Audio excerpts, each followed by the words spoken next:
check the mic and make sure it sound right, boys.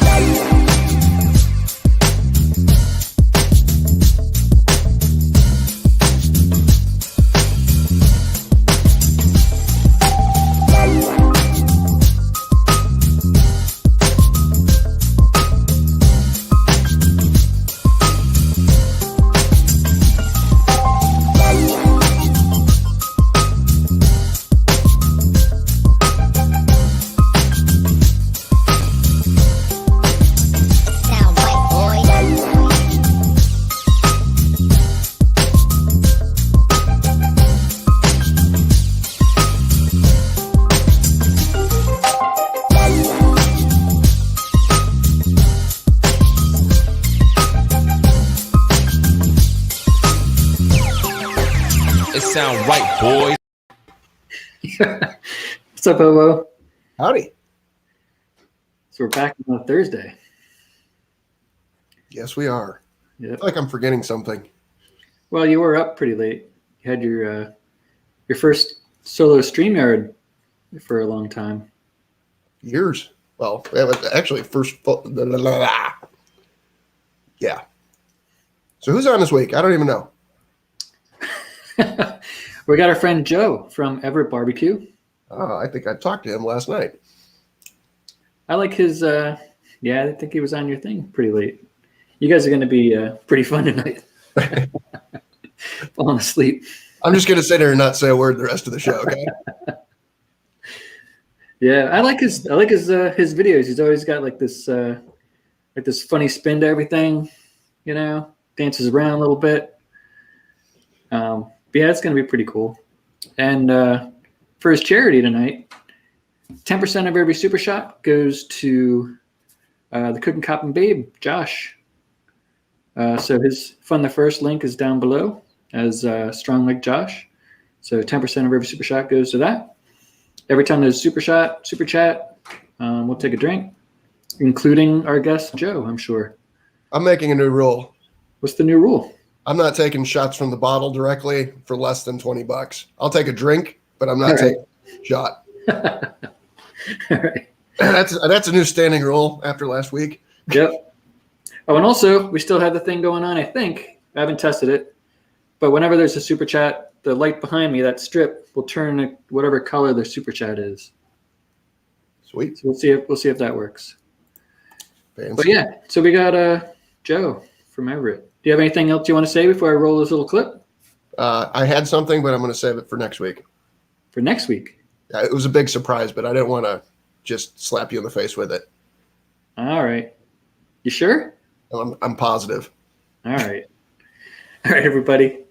I know most of you guys already know Everett BBQ, but here's a little intro.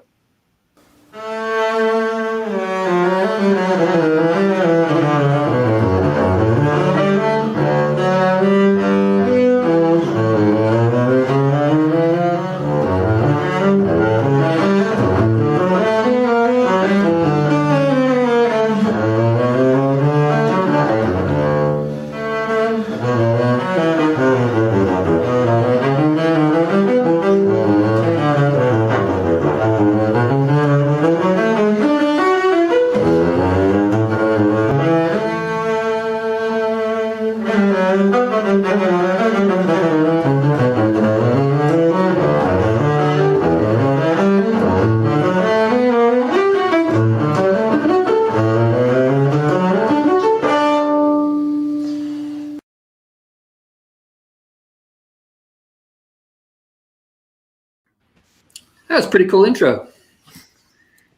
Did you write that yourself? No, but I did that intro myself. It took me all of the last 2 hours leading up into the show right now. Nice. Where'd you get that giant violin? Cincinnati, Ohio. There's a shop called the Bass Cellar down there. A real nice guy, Andy Stetson. He restores houses, old places in Cincinnati, and then he sells repairs, makes basses. I think I went shopping for about a year and a half before I settled on Dorothy. That's the name of my bass. It's made in 1905 in Buenos Aires by Camilo Mandelli. He's an Italian maker, but this is one of his last instruments he made. I know. Yeah. Good old Camille. Good old Camille, you know. Yeah. We go back. Remind me to rewatch this and understand what the fuck Everett said after Googling some stuff.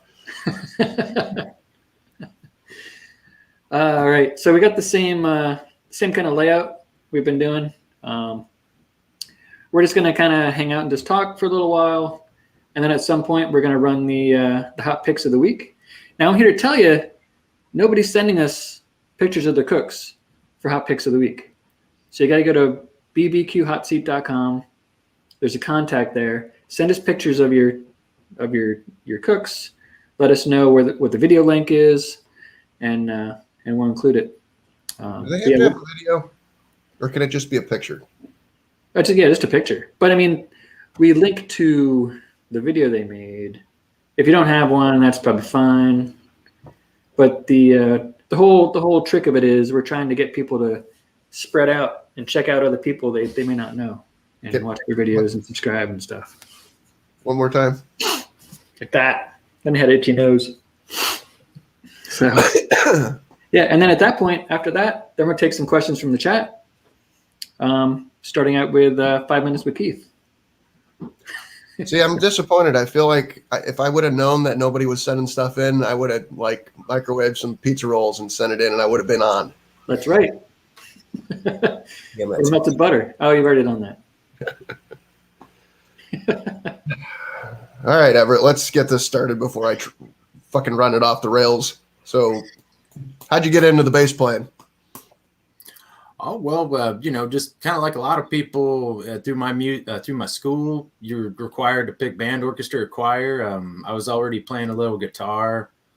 And at that point, I picked viola, hated it, wanted to play cello. And we had no bass players in the junior high. And pretty much from 7th grade on, I've been addicted to playing bass. I don't know. It's like that's kind of been the goal since high school. If you'd known me in high school, you wouldn't have. You just said band geek for flat out for certain. This guy, he's just living in a practice room. But I don't know. As a result, I've been to some fun places. I'll bet you right now, I'm the first person on the hot seat that's played Carnegie Hall twice. I would say that with a certainty. Nice. So, and like some of the countries I've been to and like different halls I've played in, I think that's been like my favorite part of picking music and picking classical music. I think I've played in some places that otherwise wouldn't have been able to see. We'll talk about those places, man. Tell us the stories. Well, let me interrupt. Just fuck off for the rest of the night. And you just talk. Yep. Keep it going. Come on, Joe. Well, I played like 4 different halls in Spain, 1 in Argentina, been to 4 different halls. Well, actually 5 in Germany, 4 different halls in Switzerland. Coolest place I've ever played in Switzerland is Montreux. And then honorable mention Verbier. If I've got a place, destination to retire in life, it's Switzerland. And if you haven't been to Switzerland, book it. Go. You won't be sorry. I guarantee you. Different way of life, different way of thinking. Just people, they just live a little bit better out there. I'm going to say that. But yeah, the other places here in the States, I mean, like Carnegie was amazing, but I'm here to tell you Benaroya Hall in Seattle. That's one of the nicest halls I've played in. I've auditioned there 3 freaking times and, close one time, but that hall is amazing. Probably my favorite hall is Vienna. I got to play once in Musikverein. That's the same hall where the Vienna Philharmonic has played for hundreds and hundreds of years. And like where I sat with my bass, the actual wood on that hall has so many grooves and gouges in it. It's not level at all from all the bass players that all over the years have just jammed their end pin right into that wood. It's like a moon crater on that side of the stage. So it's kind of, those are some of the favorite places I've been and had the chance to just visit and kind of breathe in that air in Vienna. It's like, wow, there's some heavy hitters been up in here before me. Nice. So where's the Armadillo? Have you been there before? I have not played the Armadillo. Somewhere in Texas. It's pretty famous, I hear. I don't know. Maybe one day I will ascend to the next level of the Armadillo, but I'm still, I'm only 40. So for those paying attention, that was a question in a past one. In a past hot seat. So explain the process, how you end up in Sweden and Germany and etc. All through my school, where I went to school was Curtis Institute of Music in Philadelphia, Pennsylvania. It's kind of like most conservatories, except it's even smaller and a little bit more exclusive. If you've ever heard of Juilliard, Curtis is where the kids that go to Juilliard want to go. Like, they're at Juilliard because they couldn't get in. It's a real small, little bitty school. Like, we barely have enough people for an orchestra, piano majors, and an opera program. That's all it's there. It's in this old little mansion in Rittenhouse Square area, downtown Philly. It's kind of funny situation because, like, as an American, I was a minority at that school. Like, it was mostly European and a lot of Asian kids. Like, I would wager 40% of our school was Korean kids, and that's just Korean. Like, there was a Japanese contingent, a Chinese contingent. There's Russians, Croatians, and then, there's this fat kid from Indiana that plays bass. I mean, it was a kind of an eye-opener to leave from high school in Indianapolis here in Indiana and then go to downtown Philadelphia. And it's like, yes, you're one of the very few Americans at this school. Good luck. Yeah. So how'd you get in there, though? I figured out how to play bass a little to a certain degree. And then, so how many different places, like what was the schedule? You'd go like sorry, I'm sitting on my foot. I was getting. Show's over. Rob fucked it up. Thanks for watching. Don't forget to like and subscribe. It's like, how many times a semester would you guys travel abroad? Oh, we only got like a couple of semesters on tour and stuff. I mean, the rest of it's like touring in, the States. We'd play all different places on the East Coast, but mostly just halls here in the States. And just 2 times I got to go to Europe, and both times Switzerland was involved. So that's probably why I have some terrible favoritism leading towards that country. Yeah. So does this say you're going to school and you're playing, or is it you're going to school and you're getting paid to play? Oh, no, you're going to school and playing. And all your teachers are like, man, you should be getting paid for this, Joe. But they're making money. These aren't free shows. You got that right. The professors are making all the loot and then taking that home and lining their pockets. But, you keep working hard, Joe. Yeah. So you left school. Take us to the next step. Oh, well, I crashed and burned senior year of college pretty hard. Partying was awful important to Joe. So, yeah, that last year pretty much fell on my face. Then went to IU, kind of finished up my degrees and studying there, and hung out in Bloomington for a couple years. If anyone has ever been to Indiana University, it's hard to leave Bloomington. Like, people just go there and stay there. And It doesn't matter if you're still in school or not, or you're working. It's like, it's a tough place to leave. So yeah, I was stuck there for a couple years, and then started getting in with the symphony downtown here, more as a full-time sub, and then got established finally back home, and then had no reason to stay in Bloomington. So I'm kind of, once school was over, I'm kind of back in Indy, playing in every orchestra that there's available to me here in the state. If there's a group that's playing, chances are I have played with them or will be playing with them in their next concert. So you get called, or they call you? How's that work? I get called. It's on a list. Like, I'm first call sub at the Indianapolis Symphony, and then the rest of the orchestras that are community, I'm pretty much a title chair with them. Rob, I cut you off. I felt bad. Go ahead. That's all right. I had a question. Oh, it'll come to me. So, where do you live? East side of Indianapolis. East side Indianapolis. Is that the Windy City? I have to say it is, but no, it's Chicago's. That's Chicago, right? It is pretty windy though, right? We were there before. It's pretty windy. We should probably put that up to a vote. I'll say this because I've not lived to both, but I've been to both many, many times. Indianapolis is windy, but there's nothing worse than walking past a giant building in Chicago, Oh yeah. hitting a crossroad, and going, I thought I was cold 2 minutes ago. Fuck. It's cold.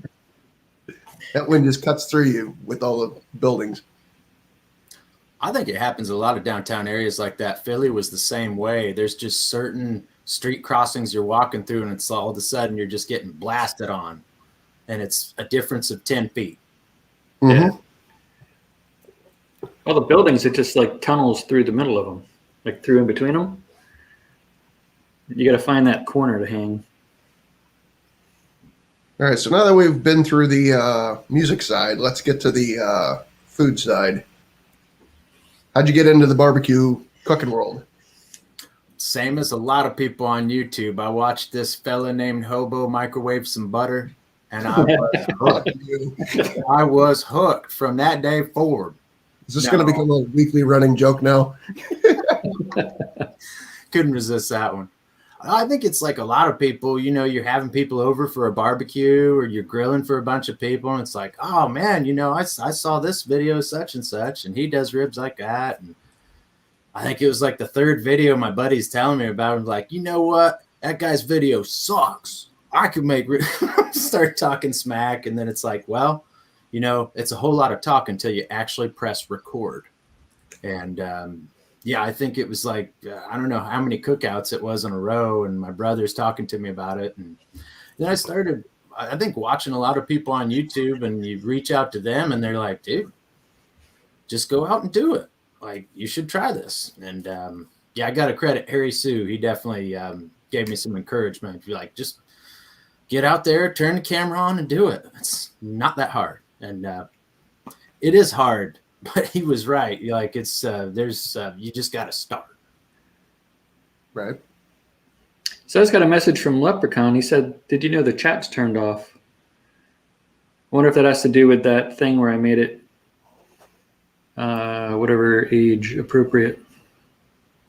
I'm seeing the chat, and there's a lot of chat. Yeah, there's people talking. Mm-hmm. Oh, you know what it is? It's because Lep's probably not 18. That's why. Unless you made it into the chat by now. Could be my fault. I mean, before the show, I was up and down the street, roughing up the neighborhood kids, telling them I don't want any problems online gaming with my Mickey Mouse internet. Shit, well, he just sent me a picture, and where the chat would be, it has that this video is age restricted. Learn more.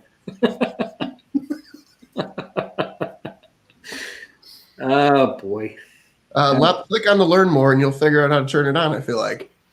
Did anybody else in the chat have a hard time getting through there? Let's see, Josh made it on. He must be at least 18.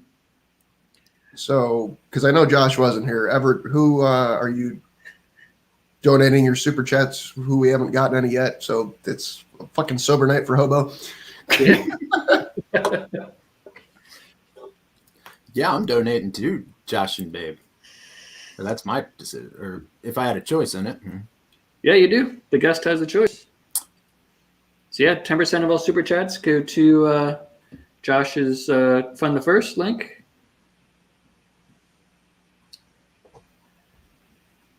All right, so let's talk about your there's very few people on YouTube who have a way with the camera that you do of, I don't know how to word this right. It's not a mean thing. It's actually a positive thing. It's like the joking and the banter. And I'm assuming most of the time when you're making these is like you're by yourself, which is hard for a lot of people to have that running and this, that, and the other, blah, blah, blah, blah, blah. How do you script that, or is it just off the cuff? Oh, I'd say I'd script some of the cooks that sitting there. If I've had a concept going for them a while, some of them just happen off the cuff. But I think definitely a big reason why I do it too is the pandemic, man. Like, I used to have a bunch of people over here cooking all the time, and right now my whole crew is shook with this, thing, like getting together, gatherings.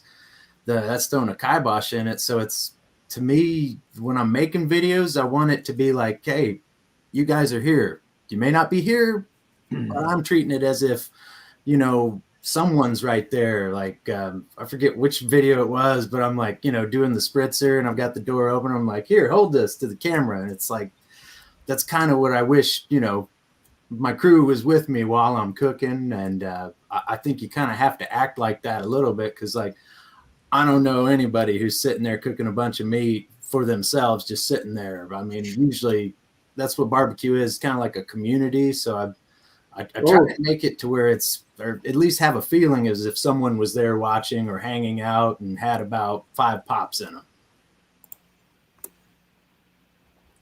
I'm working on background shit. It works now. All right. Rob, never do that again.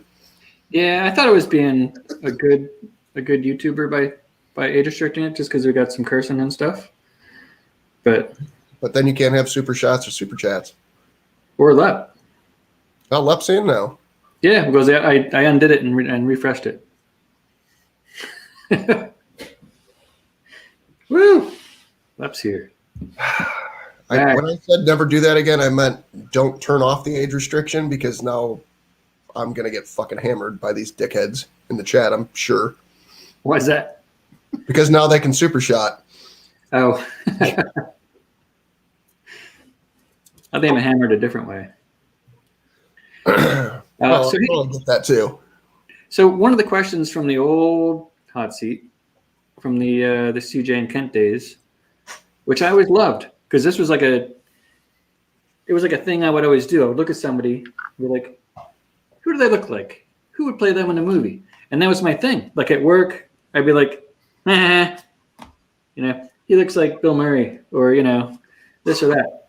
So if there were going to be a movie about you, who would play you in the movie? What actor? Oh, JCVD. Jean-Claude Van Damme. Come on, y'all. Is that a question? I've been doing jumping spin kicks for days. What do people in the chat think? Who would play him in a movie? Actually, in high school, I would always get the Chris O'Donnell. Like, oh, you look like Chris O'Donnell. I'm like, I don't even see that. He's from NCIS Los Angeles, right? Well, that's what he's doing now, but I know him as Scent of a Woman, playing the role of Charlie, learning a great deal of things from Al Pacino. Yeah, I think he was Robin also. There you go. Yeah. It's probably good to turn the age restriction off, Rob, because now your underage wife is now able to comment. Yeah. Now we're in trouble. That's what she was saying. He looks like Chris O'Donnell. Ski Girly nailed it.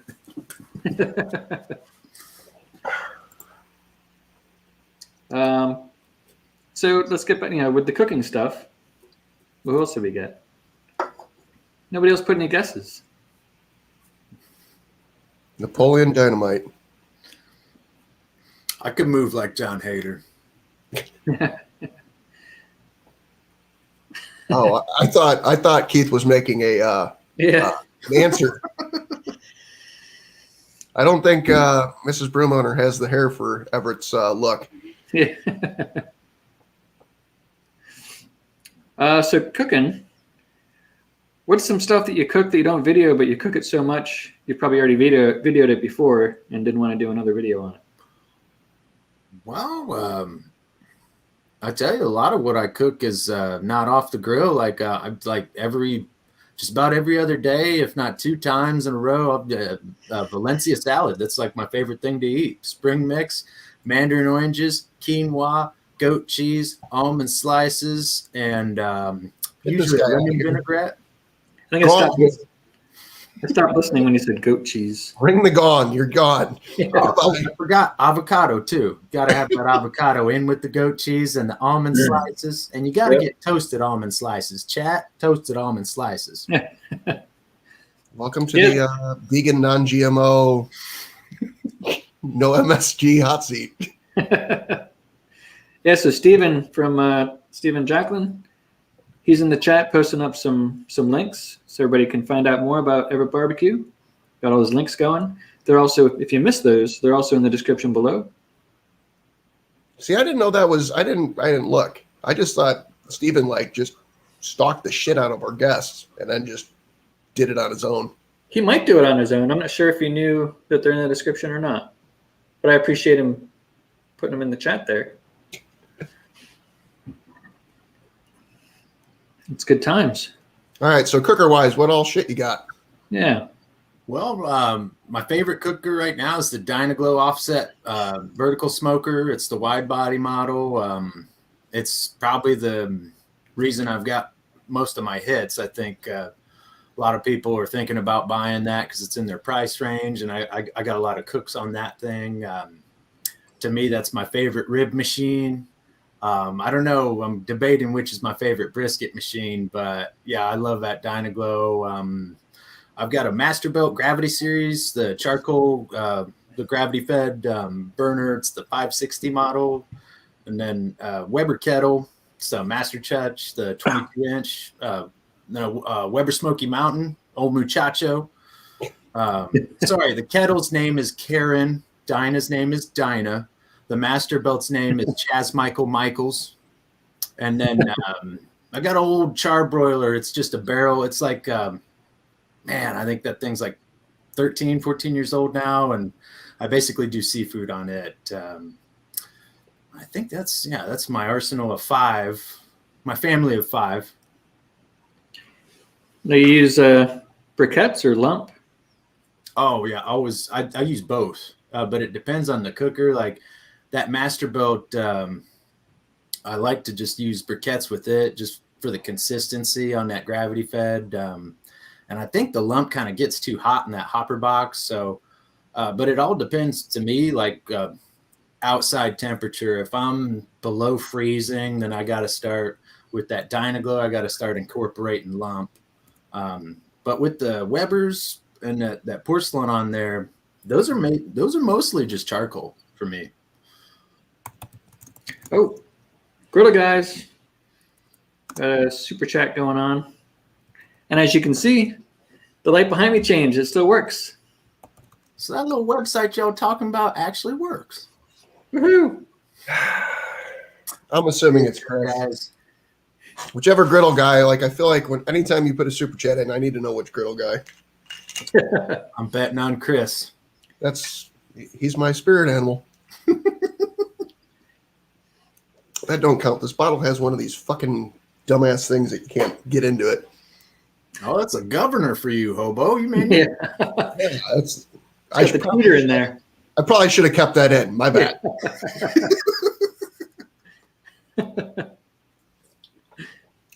Damn you, Chris. Cheers, Chris. I might have to start getting something lighter. I need a drink bottle and a Super Shot bottle. Yeah. So, Josh, I'm using that If This Then That app. So you plug it into your YouTube, and then you plug it into your Hue lights or whatever lights you got, and you tell it if this happens in YouTube, then do this with the lights. So I made it so there's different tiers when you do super chat, like different colors. So like $1 to $5 is one color, and then each tier is a different color. So right now they're red. But yeah, it's fun to set up. Do you have is Keith in the basement yet? Not yet, but before Keith goes to the basement, we got to do the hot picks of the week. I know. I was just trying to give him the 2-minute warning in the chat. Oh, okay. Yeah, everybody start thinking about some questions you're gonna ask. Once we play the hot picks of the week, and then we have Keith with his 5 questions, then we're gonna look at the chat for some questions for our friend Ja. Oh, real quick, Rob. Last night. About last night. It's going to be 45 minutes with Keith. Oh, it's gonna be 45 minutes with Keith.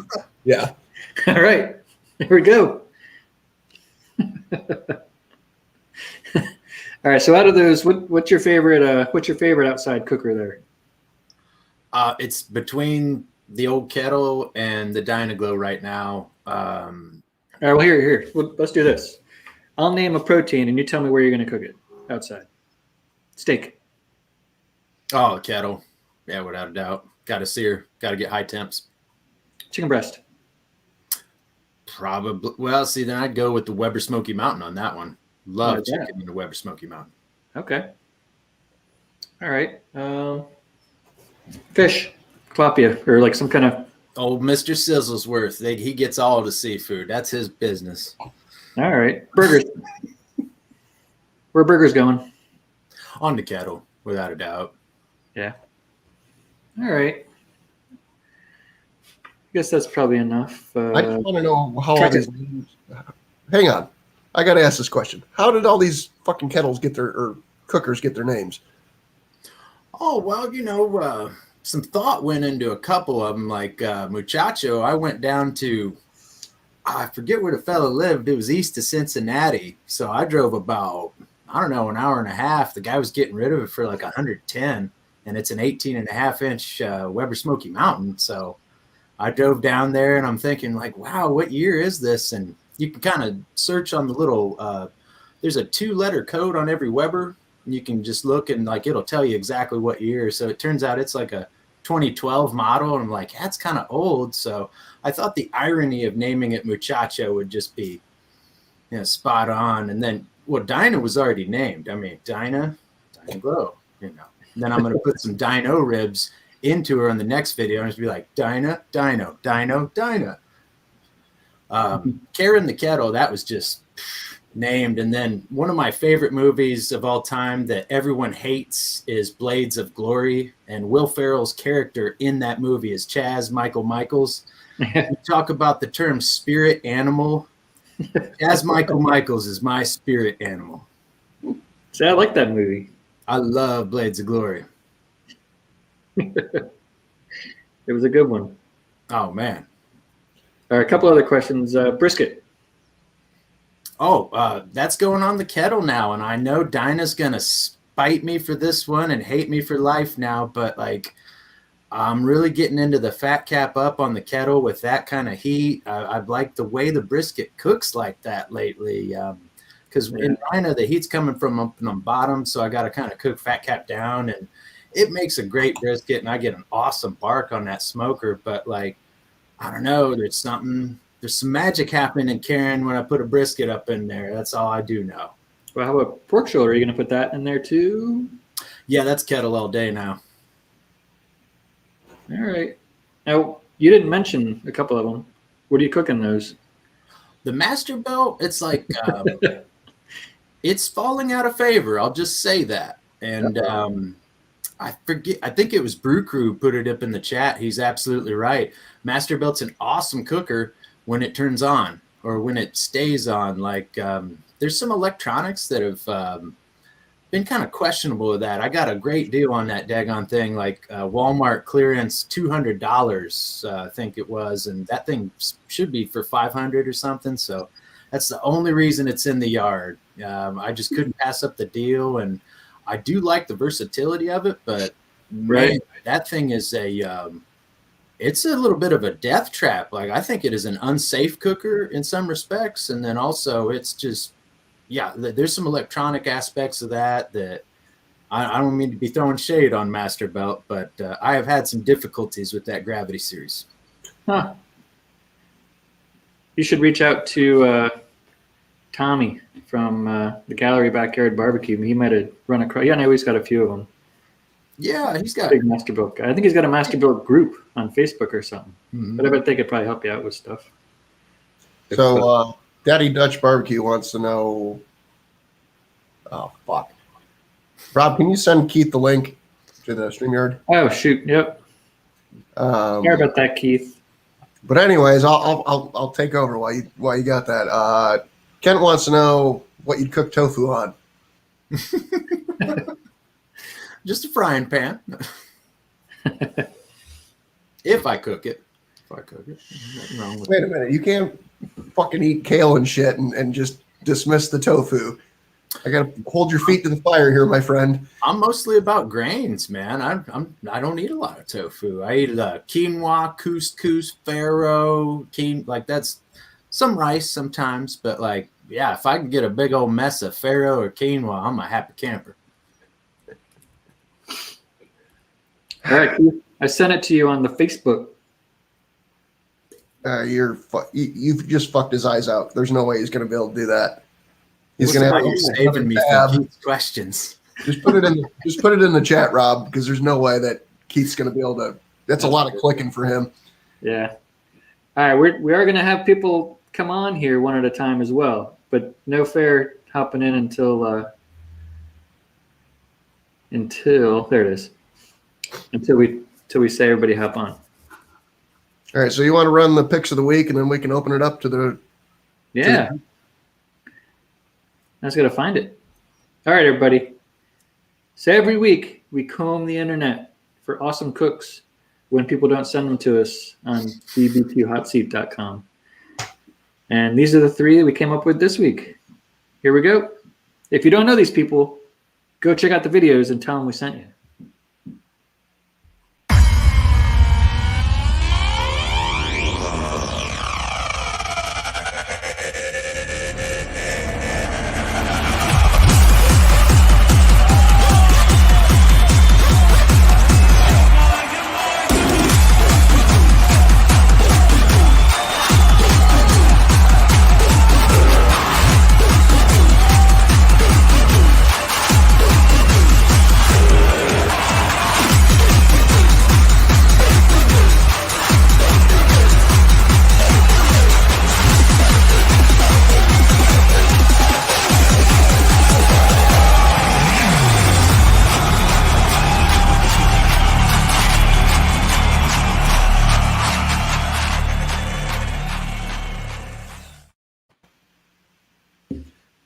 So, Rob, I used to hate that song, but now I feel like it's the second wind.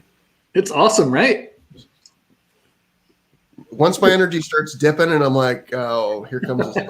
I'm like, you couldn't see it because you don't let us be on here during it. But like I was up dancing, doing backflips. I damn near broke the wall back here. Yeah. That's crazy. That's nuts. That's good. More energy. So Well, real quick, Rob, yeah. I need to interject here. Interject. Tonight, the second half of the show tonight is unofficially sponsored by Sharpie Pen, orange color. If you'd like to have your pen be part of the show, reach out to me, and you can be the sponsor of the second half of the show for a free pen. Yeah. That's like a great deal. Getting Everett BBQ pins made now. Yep. All right. So second half, we're going to invite people up one at a time to ask questions to Joe. Also, while we're doing that, people in the chat, ask your questions. We'll try to find them. Put at Hobo and at Mr.HomeOwner. Yeah, either way. And we'll try to keep track of those and ask those in between people hopping on. Rob doesn't have a fancy orange pen, so mine will probably be written better. Yeah. Now, when you come up to ask your question, you're just coming on to ask your question. You can wait for the answer, and then you're going to hop off because then we're going to get somebody else up. First little thing we have, and we need to make a little intro for this, is 5 Minutes with Keith. So Keith studies these people the whole week and comes up with interesting questions to stump them. Should be stump them with Keith? I guess 5 Minutes with Keith is good. All right, Keith, here we go. Hey. What's up, y'all? How's it going? Rob, Hobo, I'm sorry. This may be more than 5 minutes. What's up, Joe? Hey, I've actually been studying for 2 weeks on this guy. So, no. All right. I have 4 questions, but I have a bonus question. All right. That I want to ask first. There's only been one grandfather and grandson that were presidents of the United States. Who are they? William Henry Harrison and Benjamin Harrison. Okay. Wow. Hey, Keith, I have an idea here, and I don't want to interject, but I feel like if you come up with whatever number of questions it is, whether it's 4 or 5, it might be 10. If the guest gets a certain number of them right, a percentage of the number right, I feel like there should be a gift, which I will figure out what that gift is in the future. But there will be a gift here if Everett gets, I'm going to throw the number at 50% of the questions right. And he right now is 1 out of 1. Who gets the gift, me or Everett? Yeah. Everett. I'll split the gift with you. I'll split it with you, Keith. No, here's what'll happen. Keith, I will make you a shirt that says 5 minutes with Keith, Oh, there you go. and I will make whatever the percentage that we'll figure out, but tonight we're going to call it 50%. That person will get a T-shirt that says "I survived 5 minutes with Keith." Oh, that would be cool. I'd wear that. Okay, Joe, being from Indianapolis, you should know this person. Tell me something about Madam C.J. Walker. She has a theater named after her on Indiana Avenue. Much past that, I knew she was an actress, right? No. No? Was it No. a vaudeville performer? Like what No. what kind of performer was she? She wasn't a performer. Well, what was she? She was the first American self-made millionaire. Huh. She was a black lady that lived 1910, 1920s area. That's when she made her money. But she was born, I forget where, and then went to St. Louis and Denver and Pittsburgh and came to Indianapolis. And she made hair care products for women, black women. Uh-huh. And she was a philanthropist and got into voting rights, and she was a big deal. Like you say, there's the Walker Theater in Indianapolis. They have a whole museum-like section for somewhere in their town, and so I'm going to give you 2 for 2, Hobo. There you go. So I have a new idea, Keith. Oh, Yeah. shit. If there's ever a questionable, is the guy down here right or wrong, we'll put it to the chat. But if you're going to give him the credit, then he's 2 for 2. Yeah, I'm going to give him credit on both of them. Yeah. And it's fancy score sheet that you can't see. Okay, now, this is going to be a little bit harder. You know That's what where Crown Hill Cemetery is? Yeah, it's right by the art museum. What would that be? West 38. West 38. Yeah, 38th and God, what's the intersection? It'd be like off of Michigan or I don't know. It's like the 700 blocks they had. Mhm. Well, Indianapolis Art Museum area. Okay. All right. That wasn't a question. Crown Hill, just for a little information, Crown Hill is the 3rd largest cemetery in America that's not federally owned. So there is a shit ton of people buried in there. And a lot of them are famous people. Benjamin Harrison is buried there. There's also been 3 vice presidents of the United States buried there. Uh-oh. Can you name one of the 3? Probably somebody from there. Mm. I didn't say that. Well, I did not say that. I'm just guessing. Rob's giving hints.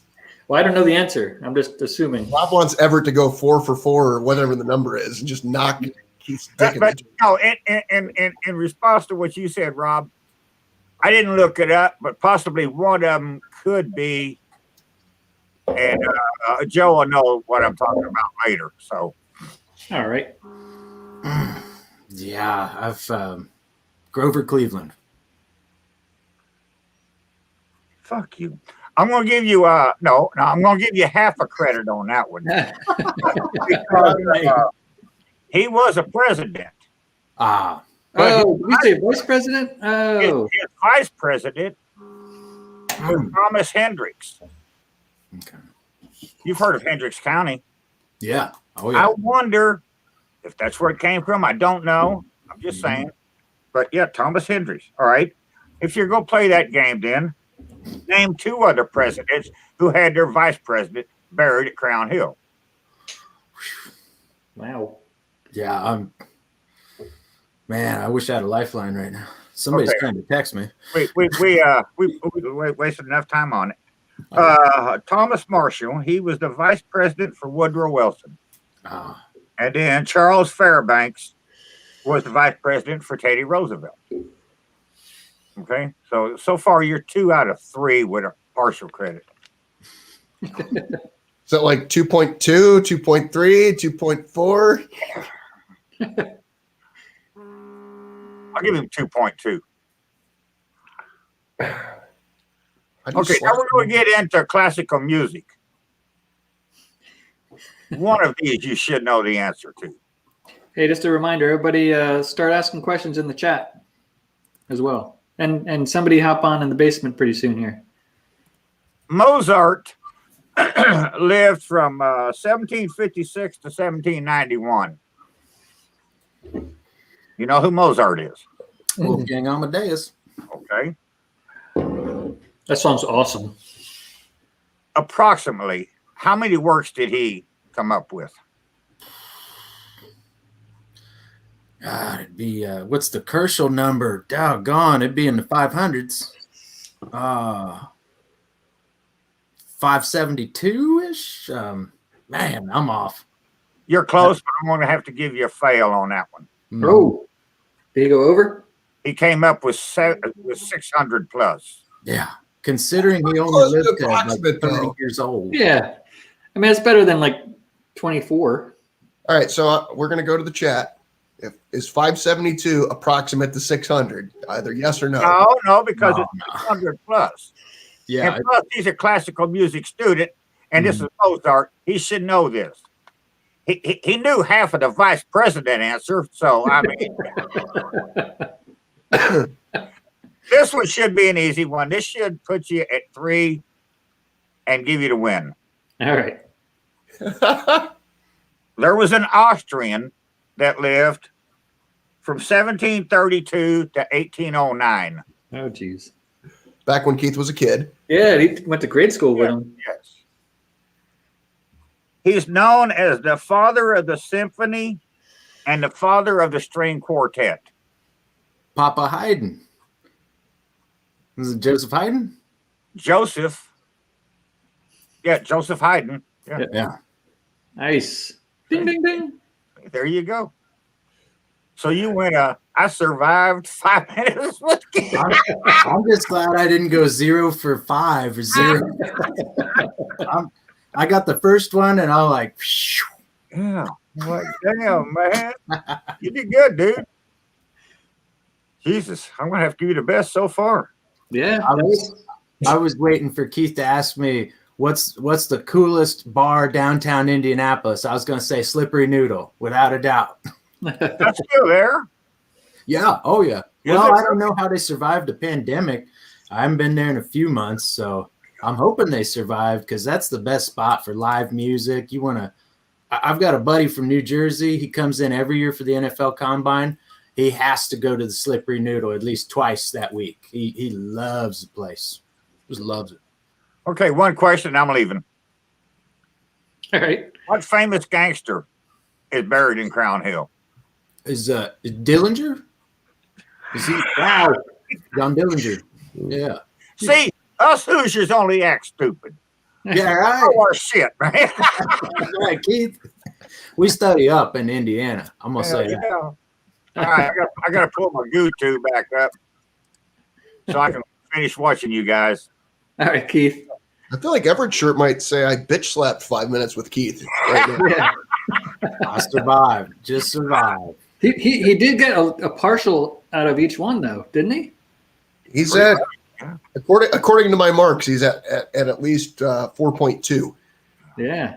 You did fucking good, dude. Yeah, that was the best one yet. And I studied my ass off for this one. There were some good questions there, Keith. Thank Very you. good questions. Thank Rob, you have anybody in the basement? Because I got a couple questions so far. I do, but let's go through a couple questions. I'm trying to get out of here All right, Keith. later. Keith, we'll see you in after the hot seat. All right, so Joey Edibles wants to know, Joe, not Joey, have you ever put 2 hot dogs in the same bun in a video in honor of Blades of Glory? Oh yeah, absolutely. You got to go the double dog sometimes because sometimes you only got one bun left. You've had a few pops and there's 2 dogs in there, and you're like, "What am I going to do now?" And hey, I'm not caring what it looks like. Again, like I thought we talked about this last night on the live. It's like appearance, it isn't everything in food. It's all about the taste. Yeah. You said there's a video of it? Oh yeah, the two dogs I didn't make the video. It's on Blades of Glory, you know, and they're like, Okay. hey, look at this. Does this look right to you? I think he was asking if you had made a video doing that. Oh, made a video? No, that's No, he didn't. looking He for was wondering if you did it. Never mind. I'll just step back. Yeah, we'll just sit the next couple plays out, Rob. Yeah, I'm just gonna hold the bench a minute. Oh, Jesus Christ. That Yeah. means I'm in charge, which means we're all fucked. Matt Grevin. Matt Devin, bass player, Indianapolis. What's up, Matt? Oh, so you brought these are like You pretty. brought your own friends. I brought some ringers in the chat. Yeah. See, now I just feel like I'm being set up. hey, Matt, ask me this. I want to look cool on this small YouTube fucking interview show. So I'll play along. We'll go with it. Joe, if an audition included cooking, why didn't you have your friend come on? Like, if you're going to set the stage of having a plant the guy hard. Oh, stage. I got that Plant joke. this question. Anyways, Matt, if an audition included cooking, I kept composure the entire fucking time. If an audition included cooking for all the string principals, what meat would you cook? Like, this is a setup. Without a doubt, it would be the brisket. That way you get slices for everybody and you give them a little show while you're serving it up. And they're thinking, hey, you know, this guy not only could play a little music, but he likes to party and this brisket tastes good. We should have him back. Maybe for a few concerts until we give him the contract. But, you know, I honestly think that should be part of the audition process. Because right now you're behind a screen, you get 5 minutes, and you play what they tell you to, and that's that. So it's I don't know if it's very much representative of what you'd get when you hire me, because you get a lot more than bass playing. I think you know that. So is Matt standing behind you with cue cards with the answer? I heard somebody sneeze in the background. Oh no, I just hooked it up on Facebook, so we got the tribe. Yeah. All right, So we got. I got a question in my head. I'm going to wait for, and I see Joey had another question here. But let me bring up the basement person that's been waiting a little bit. Hey, Rob, real quick. You Yeah, need to tell this Matt guy, which he's now hearing. He needs to come on because we can pick his brain about Everett live on. Yeah, definitely. Yeah, the link's in there. I'm going to pop it back in there too, just in case. And everybody in the chat, you're more than welcome to hop on for a quick question with Everett. Well, with Joe. Matt, you can have 5 minutes with Matt. It'll be the first one. All right. So here's from the basement, Darnell. What's going on? Hey, Darnell. You got a question for Joe here? I got 3, but they're gonna be real quick. Okay. Okay. All right. First off, is it true that female woodwind players blow the best? Wow. I am not going to discount that rumor. You got 5 raunchy minutes with Darnell. That's 5 real minutes with Darnell. I survived Darnell questions t-shirt. All right. Number 2, who's the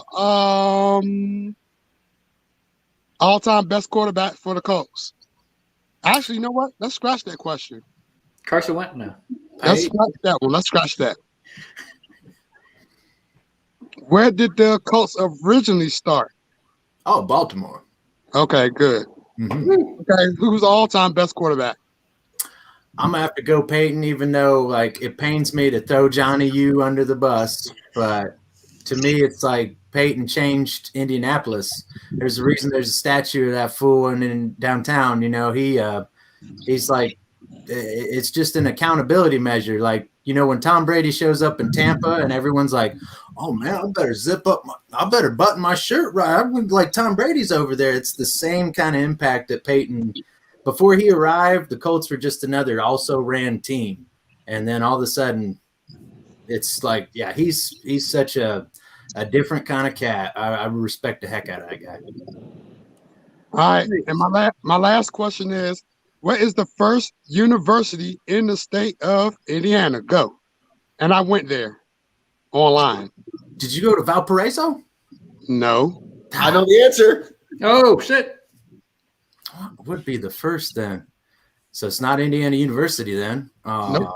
It's halfway between Keith and myself when I used to live in Southern Illinois. What in the heck?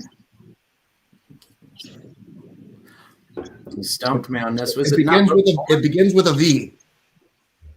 So it's not Valpo. God damn, bro.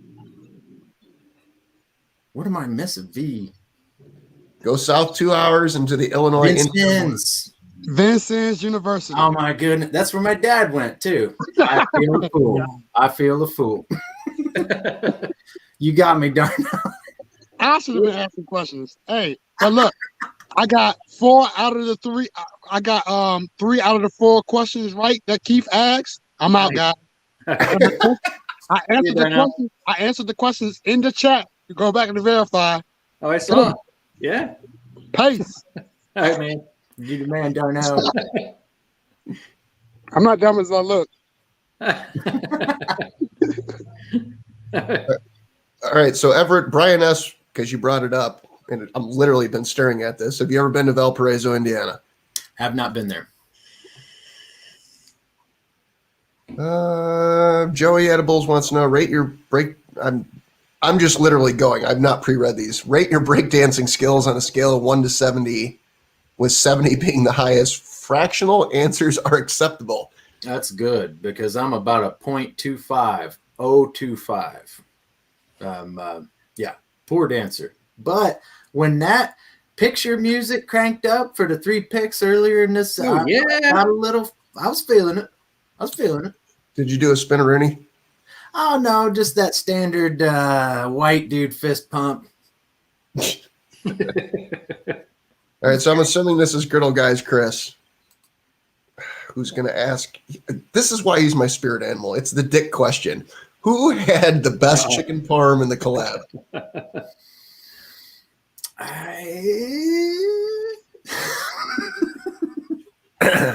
I'll say Rob. No, Rob's more of a crowd pleaser. I think if you put mine on a plate in front of like a little girl, she'd just be like, what do I do with this? You know? So. No, I think Joe clearly won. Clearly won that collab. Although there were no losers. There you have it. There we go. Well, I'll tell you, the people that didn't participate on that collab, all you all out there, I don't know, you didn't win. So Quit pointing at me, motherfucker. You keep that index finger away from that camera. All right, so we got somebody in the basement. Everybody keep asking questions in the chat, or feel free to hop into the basement. We got somebody in the basement here who's going to ask you a question. Hey, what's going on, man? Oh, man. What's up, guys? How's it going? All right. I got a question for you, Everett. Look at you. Oh, This segment sponsored by Cheerwine. There we go. Uniquely Southern. What about you, Rob? That don't look like a Cheerwine bottle. no, it's just kind of light. But Okay. we have Cook Cop and Babe saying he wanted to see the lights change color behind my head. That's, And he just did a super chat. he probably wants to know where the pole is back there, too. The shiny pole. Yeah, it's back there. Where's the strobe? I said I wasn't going to take bottle shots for less than 20, but because it's for Josh. Yep. Fucking hate you, Josh. Gosh. And Hussy. Josh, Hate you so- too. Likewise. I just wasn't happening. I just got on, and this could have been answered, but or could have been asked, I might say. But if money aside, if there's one thing you could cook, what would it be? Oh, probably a Wagyu brisket right now. I'm sourcing one and just coming up with the excuse to buy one. Probably that's what it would be, like what I'd cook right now. How would you cook it? Oh, I'd probably see if I could fit it in a kettle. If it was too big, I'd have to throw it in Dyna. But yeah, I'd go kettle, fat cap up, probably Worcestershire for the binder, Texas style rub. And then not to copy guys' style, but like I watched that video with the mad scientist and he was using beef tallow for the wrap. Yeah. That works, y'all. I mean, the brisket left over days later was money. I couldn't believe it. So yeah, I saw I'm that. definitely doing that wrapping with the tallow. I don't go for the extra wrap though. Yeah, that was pretty good. That he studied Franklin pretty hard. It looks like. Oh man, a lot harder than I ever want to do. I'm sitting there wondering how many times he watched that one video because he's like, yeah, I saw the video and the brisket that came back was a lot smaller than the one they wrapped, and I just thought like, you watched that 10,000 times. So just a word of advice, I guess, if you have a scientist in your name, you got to come with some real stuff like that, right? Yeah. So I mean, if you're Hobo, then there's not a lot of expectations. You know what I'm saying? But if you got scientists, you got to come with science or something that's similar. So I've seen he cooks sponges sometimes. Who, Hobo? No, Mad Scientist. Oh. He cooks sponges to try to test. Like he had one last week, or maybe I just watched another one. See how much moisture is retained and if it quicks. Yeah, like he had a sponge and he wrapped it in foil, shiny side out, and then wrapped another one in foil, dull side out, to see if it made a difference. Well, that's where the mistake is. You wrap shiny side in to keep your meat happy.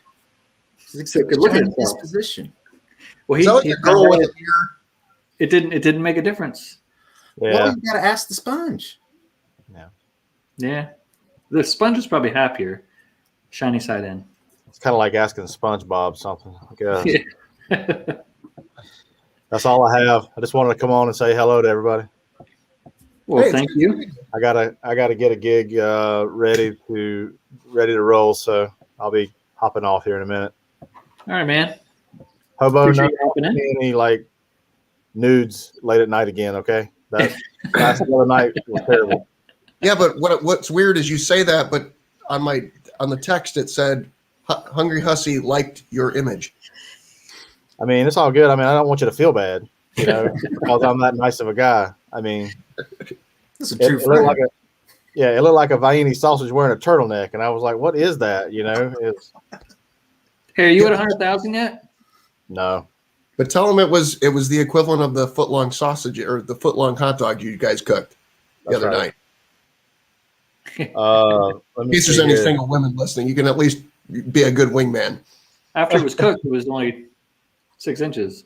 Right. It was cold. It shrunk a little bit. It snowed. It come down. All right. So are we still doing the? Are we still going to do this this roast when you hit the 100,000? Roast? Oh yeah, if you want to, that's fine. I was thinking we'd have it on a hot seat. Yeah, that's fine. You can do something special if you want. I'm down for whatever, Rob. You're all right to me. All right. 99,736 officially right now. Shit, we might have to scoot some people and make it next week. It's funny because a few buddies have been texting me. They were like, "Gosh, man, you're really close," and I was like, "Oh, shoot." And I told Josh, I was texting Josh earlier. I was like, I felt like I was like 2-3 weeks away, but it's coming closer than what I thought. So nice. Well, congrats. And unfortunately, I don't have anything like planned. I fly by the seat of my pants, honestly. So I was just sitting there thinking, I was like, what should I cook or what? I don't know what I should do, but I already got a video for Saturday, so I don't know. You got to do 100 hot dogs. 100 hot dogs. Yeah, I might do that. No, you have to do more than 120 hot dogs. If you're going to do hot dogs, at least do better than Hobo. You've done 100? Apparently you don't watch my shit. Yeah, what's up? I mean, I probably could have. I don't know. Yeah, you drink a lot. I got it. I do. Well, I tell you, like a fish. Maybe 100 chicken wings. There you Yeah. go. I don't know. 100 something. Yeah. 100,000, maybe. I don't know. I got to think of something. I suck at this. I suck at life a lot of Go times. get like 100,000 pennies from the bank and do something with them. Yeah, like a Mr. Beast thing, you know. Mhm. 100,000 pennies in my bathtub. So I I know can this do it is with my Everett's, mankini. I know this is Everett's show, but I have to give credit to Hussey because back when he was about to hit 10,000, and I hope you're okay with me telling this, Hussey was very "the fuck is happening to me" type, like, and now he's pushing 100,000, and he's very what's the word I'm looking for? Humble is probably the right way of saying it. Man, you had me sweating there for a minute. I didn't know what the heck you were going to call me. That's why I'm the loose cannon on here. I like to watch people's expressions, and like I make pauses, and people are like, "Oh, Bobo doesn't know what to say." Like, oh God, what is he going to say? But I remember back in the day when Hussey was about to hit 10K, and it was another guy, which I'm not going to name, was friends with both of them, about to hit 10K. And I told Hussey, I go, "You're going to hit 10K first." He's like, "There's no," Hussey doesn't curse, but if he did, he would say, "There's no fucking way I'm going to hit 10K first." And I'm like, "You got this, boo boo." It's been a crazy ride, man. A lot of good people I've met along the way, for sure. Well, I don't want to clog up the pipeline here. Thank you, Rob, for putting me on so fast. Everett, nice to meet you, my friend. Likewise, Hussey. Love your videos, dude. Hobo, appreciate you. Appreciate your support, man. Hobo, don't get in the ditch somewhere tonight, all right? It's too cold out there. As much antifreeze as you got rolling through your body, you're probably going to be all right. All right, man. Love See you, my y'all friend. Take care. Yeah. See you guys. Stay blessed. All right, so I'll put the link back in the chat here. Anybody wants to hop on, ask Joe a question, feel free. I'm backed up here, Rob. Yeah, I don't know if we have any more questions in here. So I have a question for Joe. So COVID has kind of changed up your playing, right? Your gigs and things. So before COVID, was your full-time job was playing, right? Yep. I think you said. That's basically what I do every weekend. Friday and Saturday nights, I'm in a tuxedo on stage leading the bass section or in a bass section, or I am the bass section in a chamber group. I mean, it's I kind of used to being on stage performing, doing something, and I think that's kind of why part of why I started the channel. It's not like doing this for any dollars or anything. I'm like a few of the orchestras, they got a stipend, they're taking care of us while in lieu of not being able to perform. But when you're not on stage anymore, you get kind of edgy, like it's not that I got to be the center of attention or nothing, but it's like you get used to performing and doing stuff, and it's like, I've just this has been a good fulfillment of my inspiration of like, I see so many other people having a good time cooking, doing this, making their own videos. It's like, man, well, I've got nothing but time on my hands now. But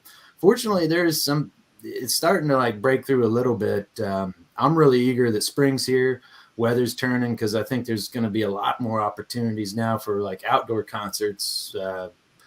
People able to distance in the audience that way. Right. So, there's some gigs coming up, which is great, but it's still like, the couple of my major groups are just not doing anything till fall. So that's a long time to wait, y'all. Yeah. That's crazy. Well, hopefully it gets back to normal there and you can start doing that every Friday and Saturday night again. Rob, I got a pile of questions here in the chat. All right, good. Let's do it. We're going to do these super fire. Joey Edibles wants to know, where does Andrew Luck rank all time and QB rank in Colts history? Number 3, behind Johnny U and Peyton. Luck was a special one, but it's like, I hate to be a jerk here, but man, that's half of what football is. It's not ability, it's availability. You're going to show up tomorrow or not? Like, I got to know you're going to be in the foxhole with me. And Andrew Luck, you jumped out of the foxhole, bro. Like, I love that kid, and I spent a lot of years studying NFL draft, y'all, way too much than I'd like to admit.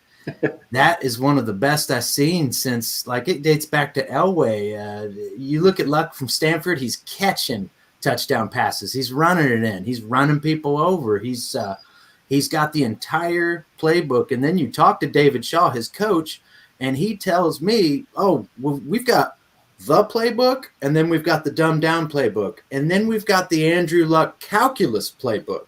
Like, he took Stanford's offense to a whole new level it hadn't seen before. I don't think Stanford's going to get back and ascend to where they were with Luck. And to see it end like that's kind of, it just messes with my mind so much, because, like, that kid had all the intangibles, all the abilities, anything like you could put into a quarterback. He had it all, man. And I guess that's part of the torturous thing of Luck. Like, he's a little too intelligent to be good at football, if you know what I mean. Rob, you got anybody in the basement, or you want me to keep running? I have nobody in the basement.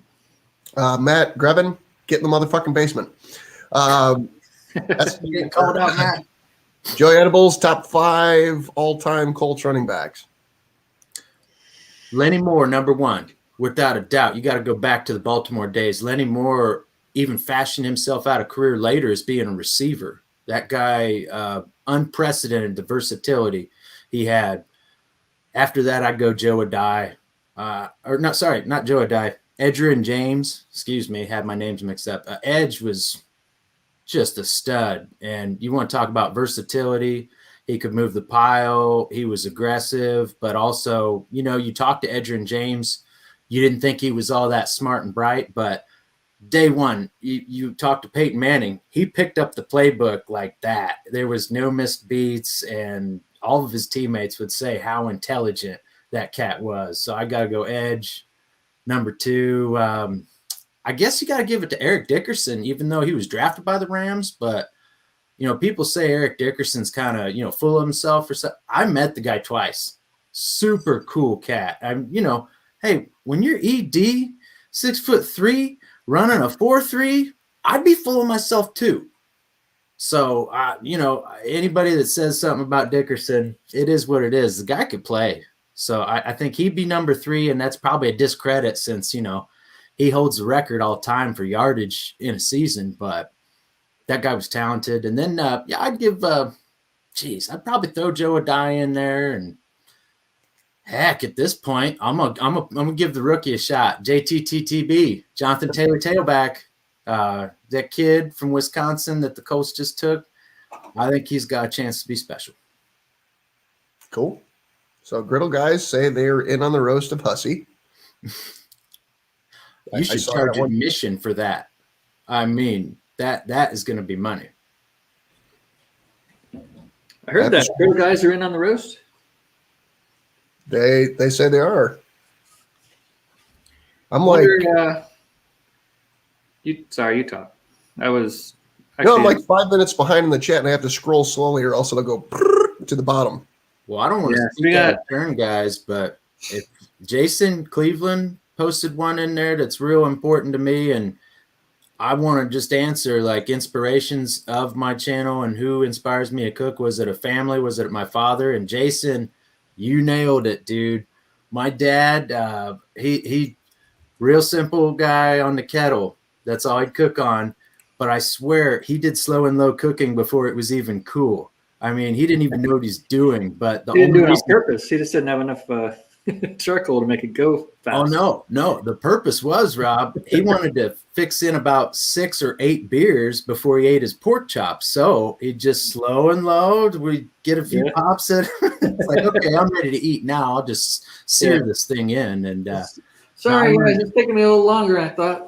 Exactly. It's like, yeah, I don't know what to say. These pork chops just won't cook. Yeah, I gotta stay out here by the grill. It's going up and down. But no, he's my inspiration without a doubt. I learned everything grilling I know from the old man, both me and my brother. I think we both got the grilling bug and barbecue bug from him. So you nailed it, Jason. Nice. All right. So Keith wants me to ask you who your favorite rock bassist is. I saw that.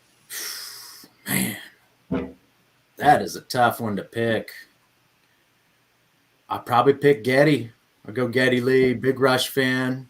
And I'd definitely say least favorite rock bassist, Michael Anthony. I don't understand how you could play one note for one song the entire way. Guys, if you're out there listening to Running with the Devil, just check it out. Van Halen Running with the Devil. One note, the entire piece. I would never do that. That's sacrilege. Yeah. Any more questions you got in there? Well, Everett pulled one out of my ass that I didn't see, so now I'm scrolling up wondering what the fuck I missed. Oh, I just saw that one. I'm like, man, Jason Cleveland, he just knows me. I can't even. I feel like I can't even scroll up anymore. How long ago?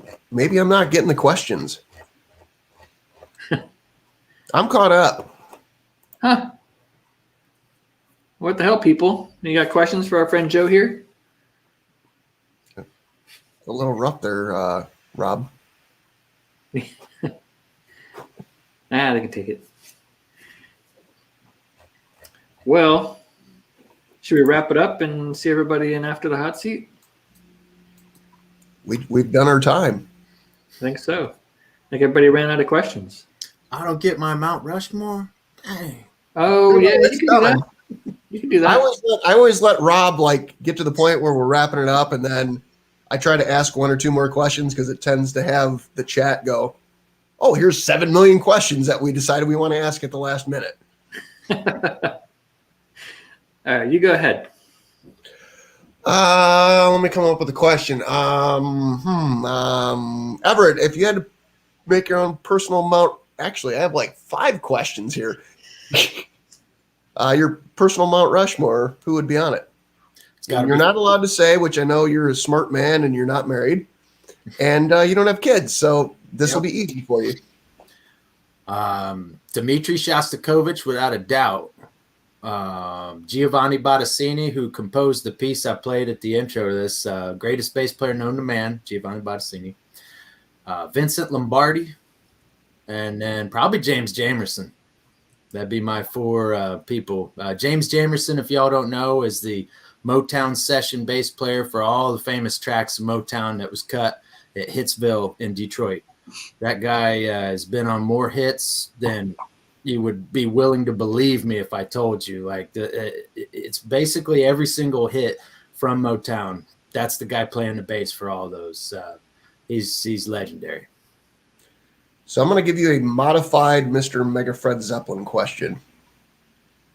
Take all classical music off the table, and let's just talk about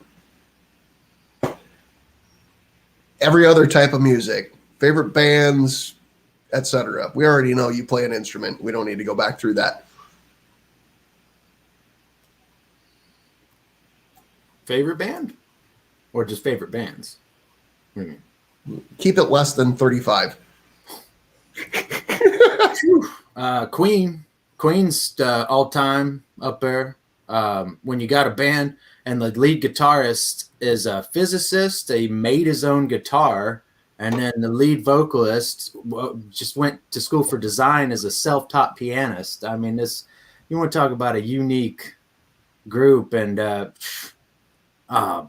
Deacon, the bass player for Queen, you want to talk about underrated. Like that guy, that is a great group. I think that is, I can't even say they're underrated, and I'm just glad that movie came out so people get to know a little bit more about their story and just how successful they were. And really, that's what's so funny about Queen. Like, I don't even think people even know they did some of the tunes they do. You know, they go to sporting events and We Will Rock You's on. It's like, yeah, it's some old rock group, whatever. No, that was Queen. Another One Bites the Dust. Yup, that was Queen. We Are the Champions. Yep, it's another anthem that will live in time forever, composed by Queen. I think they're just a great all-time group. And then Zeppelin. I mean, if there's the perfect 4 that was supposed to meet, and, you know, it's personified in the song, what is and should never be, or what is and should not be.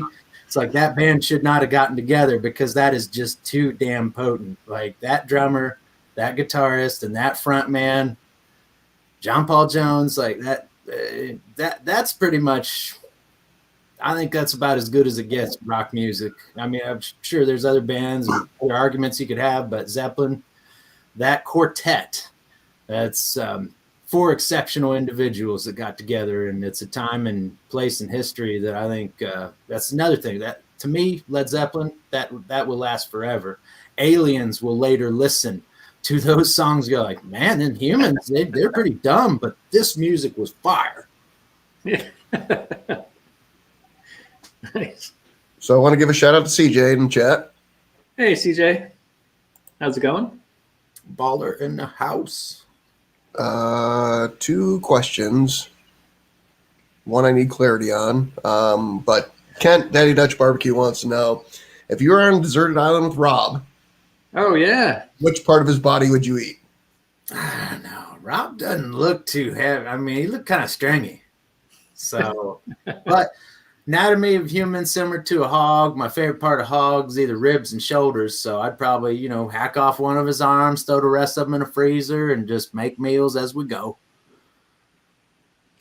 All right, so Eastwind asked me, That's has good. Joe ever heard of the Wrecking Crew, which I needed clarity and asked if it's the Wrecking Crew or the World Class Wrecking Crew. So I'm gonna run with both. Isn't the Wrecking Crew like the group from like Muscle Shoals that recorded all those stuff with like Sam and Dave, like Soul Man, and God, I forget what the other hits are, but I want to say it's like another studio group. No, Wrecking Crew's the LA crew. I think that's the LA studio out there.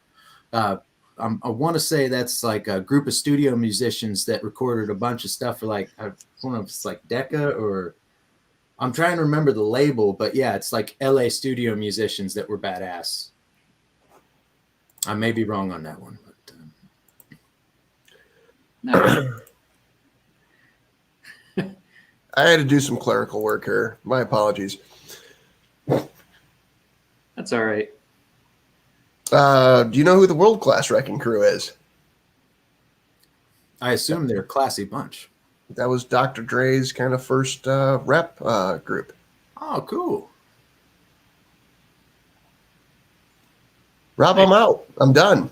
All right. The vault is empty. The bank robbers have left the building. All right. Well, I wanted to thank everybody for hopping in tonight.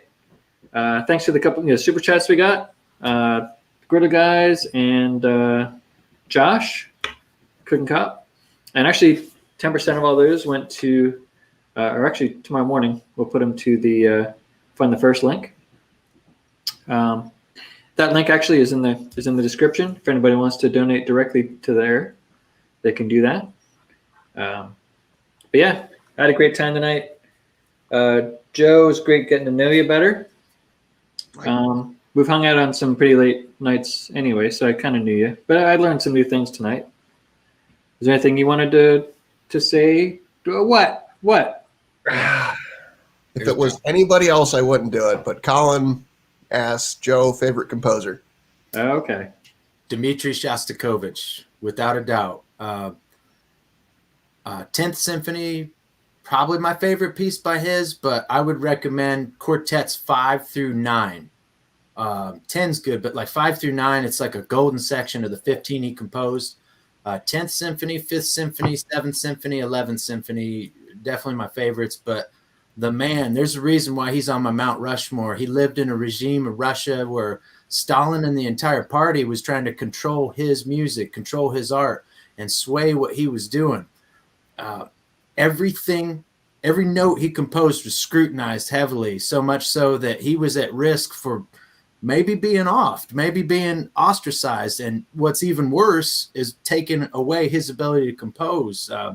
He really had to fight through a lot of oppression, not only just flat out living in Russia in that time, but he had a lot of forces against him to create his art, and to see him persevere, and just the compositions he came out with. Second Piano Trio, Opus 67. That one, like, just give it a shot right now. I guarantee you won't be sorry. But yeah, I love those quartets he composed, and some of his operas and his early work. It's a little out there. It is crazy. Like when he started, it's it's a different form, but like once he sort of found his voice, in my opinion, and this is saying a lot, there's no better Russian composer than Dmitri Shostakovich. Ah, All right, so we have a super shot we need to do, but Rob, Yeah. real quick, before we jump over, and I need Hussey to hop on if he can, before you put the after show live, it's live, but go ahead. well, then fuck, we can't do it. Never mind. We can. Nobody's there. I mean, we're not there. Nobody's Yeah, but can you have it like super secret? Nobody's there. Well, I mean, Josh is in there talking. I don't care if Josh hears. Like, I just need Hussey and. You know Oh, what? yeah. We'll do it tomorrow. Well, no, I mean, remember, it's another channel. I know, but I need to have a private conversation with a handful of people about. Yeah, that's fine. Yeah, we can do that here. All right, Hussey, if you can. Rob, Are you sending Hussey pics again, Hobo? No, this is actually somewhat serious. All right, hold on. Let me put the StreamYard link back in here. Yeah, but anybody you can can click hop on on the for a StreamYard sec. link, man. That's not going to work. Yeah, well, Yeah, but anybody can watch in this conversation. We'll do it another day. well, no, I can. I'll see. Nobody's in the basement.